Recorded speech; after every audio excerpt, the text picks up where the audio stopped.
Attorney Jonathan Elson, reminding you that if you've been injured in an auto accident, it's important to have somebody on your side. When you need a lawyer, then you need Nelson.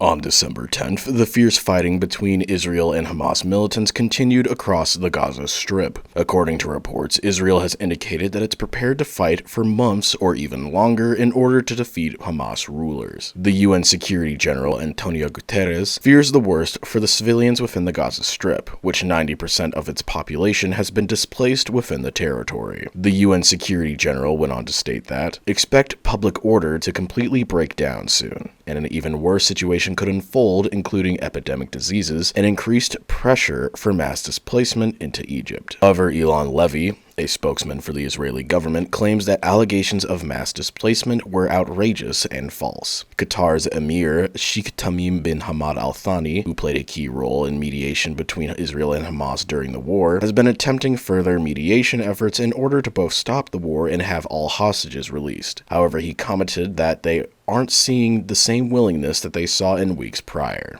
Jordan's foreign minister, Ayman Safadi, expressed concern over the war, saying that it's a war that cannot be won. He spoke further, stating that Israel has created an amount of hatred that will haunt this region and that it will define generations to come. Meanwhile, Israel has faced heavy resistance, especially in northern Gaza. Palestinian men have been detained by Israeli forces in an effort to search for any Hamas militants. According to Israel, only Palestinian men of military age were detained in areas that should have been evacuated. Videos from Israel's Channel 13 TV broadcast showed the detainees who were stripped down to their underwear with their hands in the air. Israeli military spokesman Daniel Hagari stated that this is to ensure they are not hiding any sort of explosives. While the north deals with detainees and continuous fighting as Israel makes arrests, the southern region of Gaza has been facing harsh humanitarian conditions. Israel has only allowed small amounts of aid into Gaza, with the UN being unable to distribute it among fighting. Severe shortages of food, water, and other basic goods have left Palestinians struggling since they fled south. Israel designated safe zones for civilians to flee to. However, according to reports, these areas are still facing airstrikes. Rafah Crossing, the border between Egypt and Gaza, even suffered an airstrike early morning on December 11th. The strike resulted in the death of 9 people, with 8 of them being women. Civilians fear a repeat of the mass exodus that occurred during a war in 1948, known as the First Arab-Israeli War,